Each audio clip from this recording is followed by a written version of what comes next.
वैसे तो इटावा औरैया वाले लोग बहुत क्रांतिकारी हैं, बल्कि इतिहास जो जानते होंगे इटावा का वो जानते होंगे। ए.ओ. ह्यूम, जो ए.ओ. ह्यूम थे, जब 1857 की आजादी की लड़ाई हुई और उसमें यहाँ के जो कलेक्टर इटावा के थे, उन्हें क्रांतिकारियों का मुकाबला करने के लिए उन्हें भागना पड़ा और यहां से भाग करके निकल गए।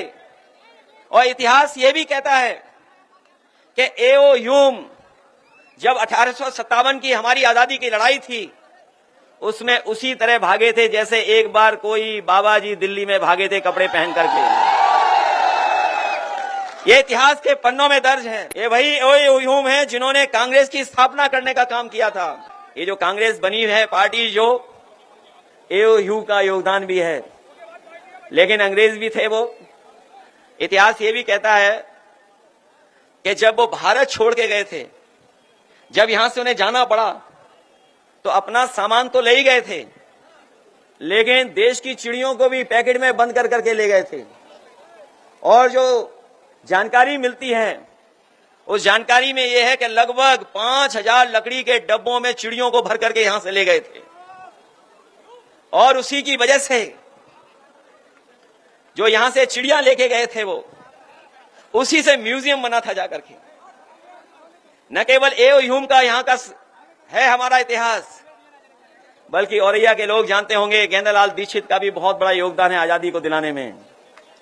उन्होंने जो मैनपुरी कॉन्स्पिरेसी के वजह से जो उन्हें प्रताड़ना झेलनी पड़ी, जो गेंदालाल दीक्षित जी थे, उनका बहुत बड़ा योगदान है कि बिस्मिल जैसे क्रांतिकारियों को अपने साथ लेकर के इस दोनों जिले जो आज हो गए हैं उसमें तमाम क्रांतिकारियों को उन्होंने जगाया, अपने साथ लेकर के चलने का काम किया। केवल क्रांतिकारियों का इतिहास है, बल्कि सुनने में आता है एक समय ऐसा था कि यहां से अच्छे डकैत भी कहीं नहीं हुआ करते थे। जो डकैत हुए हैं उनकी अपनी अपनी अलग कहानियां हैं। जो उस पीढ़ी के कुछ लोग बचे हों, शायद अब नहीं बचे होंगे, लेकिन हमें कुछ बुजुर्ग दिखाई दे रहे हैं जो इन इलाकों पे रहते होंगे। उन्होंने देखा होगा कभी कभी घोड़ों से भी वो आते थे, उस समय भी अन्याय था। वो भी कहानियां हैं बहुत सारी डकैतों की, जिसकी वजह से इटावा, मैनपुरी और औरैया और आपके बगल के जिलों का, जो मध्य प्रदेश के जिले की एक पहचान बनी है। उस समय भी तमाम ऐसे लोग हुए पैदा जिन्होंने अन्याय के खिलाफ लड़ने का काम किया। हमारे साथी जो फूलन देवी का नाम ले रहे हैं,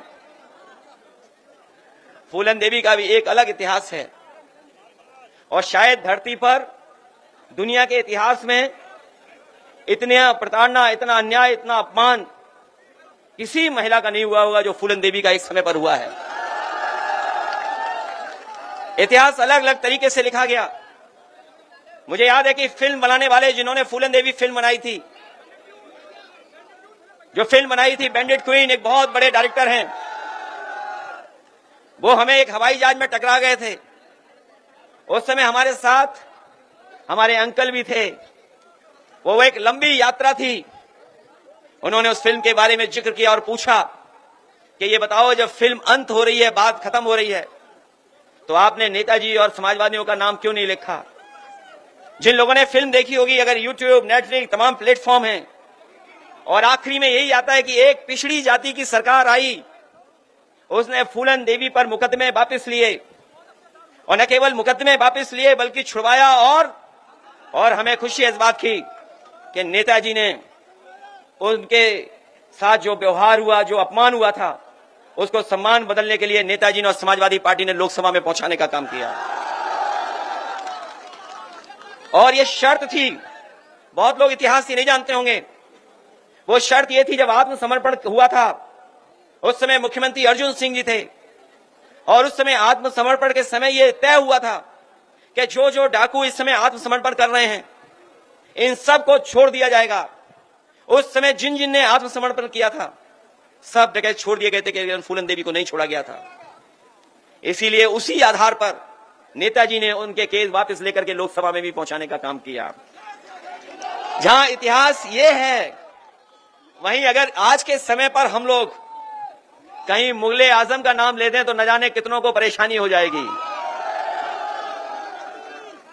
ये समय ऐसा है कि इतिहास को अलग अलग तरीके से देख रहे हैं लोग, और इस समय पर अगर हम लोग कहीं ये कह दें कि मुगले आजम की फिल्म बनाने वाला वो पैदा अगर हुआ था तो कहां अपने इटावा में पैदा हुए थे के आसिफ, शायद वैसी फिल्म कभी नहीं बनी होगी जो मुगले आजम की फिल्म बनी है। उसका बनने में भी न जाने कितने वर्ष लगे थे। यह भी इतिहास है इटावा और हमारा आपका औरैया का। जहां ये इतिहास है वहीं ये भी है कि बहुजन समाज पार्टी के संस्थापक को अगर लोकसभा में किसी ने पहुंचाया था तो यहीं के मतदाता खड़े हुए इन्होंने लोकसभा में पहुंचाने का काम किया था। वो जीत नहीं पा रहे थे कहीं से, वो नहीं जीत पा रहे थे कहीं। वो राजनीतिक परिस्थितियां कैसी थी, हालांकि हमारे पूर्व सांसद आदरणीय राम सिंह साकी जी बैठे हैं, इनके सामने नहीं कहना चाहिए, लेकिन ये बात इतिहास में दर्ज है कि उस समय पर संस्थापक जी को, काशीराम जी को अगर जिताने का काम किसी ने किया था तो नेताजी और समाजवादी लोगों ने लोकसभा में पहुंचाया था।